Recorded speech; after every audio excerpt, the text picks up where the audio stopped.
I called the San Francisco Punchline and found out that open mic night was on Mondays. And so me and a carload of my friends went down to the open mic night to watch me do try stand-up.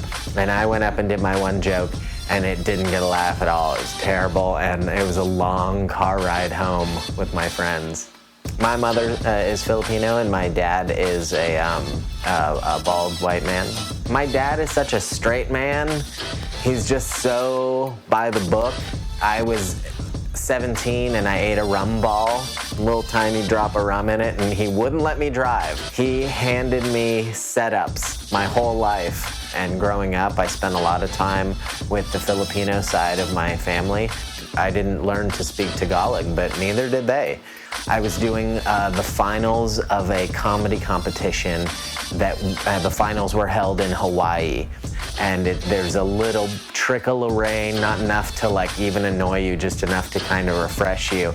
It's pretty cool from my point of view to get to watch my grandma sitting in the crowd, and it's got to be pretty cool from her point of view to be, sitting in the sand and have this, light drizzle and watching her grandson kill with his dick jokes. Hey, everybody. How's it going? I'm half Filipino. That's how I fit in here. In case any of you are wondering how the Mexican got his way on the show. No, halfy. Where are my halfies? Yeah, sucks. It's weird only being half because I don't look like nothing. Right? I don't look Filipino and I don't look that white. I just look kind of tinted. I try to embrace my Filipinosity. I call my grandmother Lola, because that's Filipino for grandma, huh?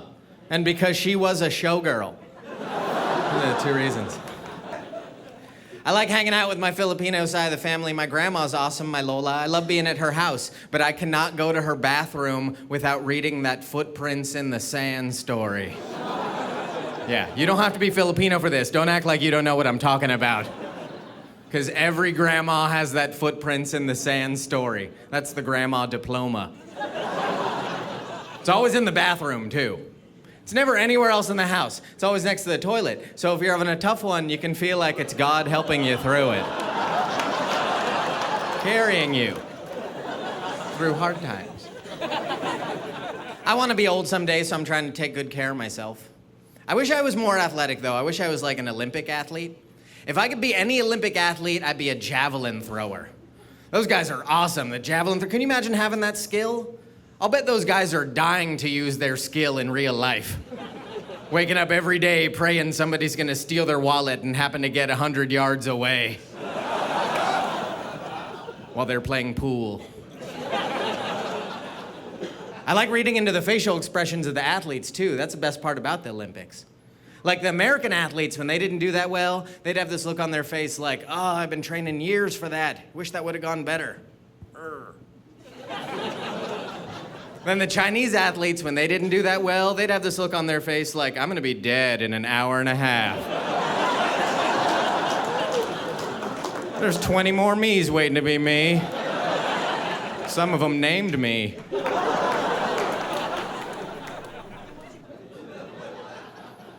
I'm kind of disappointed because I didn't see one Filipino anywhere near the Olympics this last year. Not handing out towels, not cleaning up, nothing. Sucks, man. I think it's because the Olympics don't cater to Filipinos' skill set. You know what I mean? There's no 100-meter getting a nursing degree. Doesn't exist. So I'm really excited, you guys, because I found out I'm going to be rich soon. That's right. Thank you. Thanks. And all I had to do was forward an email to all of my friends. Also, I thought of an invention, a kick-ass invention that's going to change the world. I want to make an alarm clock that instead of waking you up with a sound, it wakes you up with the smell of bacon cooking. How awesome would that be? Right? 6 in the morning, instead of you get to go, bacon. Just in case the bacon would work its way into your dream, the next smell after the snooze is shit. You could have woken up to bacon, but you blew it. It's poo time now, get up. You got shit to do. It's a reminder. You go, oh yeah, I gotta do that. And then you boogie. So I got a wife at home. She makes me wear this thing. I've never been a jewelry guy my whole life. I never had a ring that didn't have a sucker attached to it. And then I realized that I'm the sucker attached to it. But I cannot lick myself. My wife's name is Danielle, and my name is Daniel, and I think we're married because I like moaning my own name. Sometimes I mess up. Sometimes I'm like, oh, me.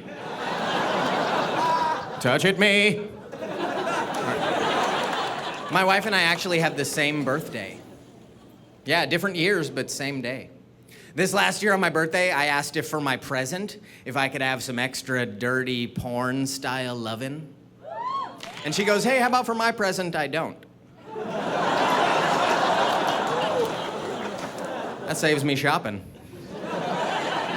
She ended up getting me a grill. She got me a brand new gas grill, and the best part about it is that she put it together for me. Yeah, how awesome is that? My baby's an assembler. She's surprisingly good with power tools. Yeah, I know. That sick thought that's running through all of your heads, it ran through my head too. You start wondering if she has attachments to the power drill that I don't know about.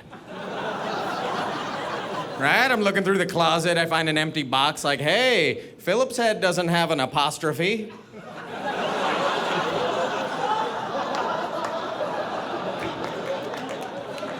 So, my wife and I have some cool news for you guys. My wife and I had a baby.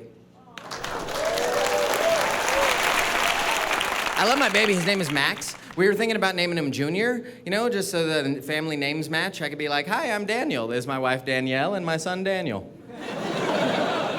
This is my daughter, George Foreman. Having the baby has changed the way my wife and I deal with each other. Like, we don't even fight the same way we used to. We kind of fight through our baby. You know what I mean? I'll be like, Mommy's being a bitch today, huh? She'll be like, someone's got a diaper full of daddy. We got in a fight the other morning, basically because she woke up mad at me. I didn't do anything wrong yet. I probably would have had she given me some time, but she didn't. She just woke up already ready to go. But the way I fight is like I play poker. I just up the ante. So I was like, tell you what, baby, I will see your bad mood. And I will raise you an inappropriate comment. She's like, well, Dan, I will see your inappropriate comment. And I will raise up some issues you thought I forgot about. All in, bitch. Thanks a lot, everybody. See you later.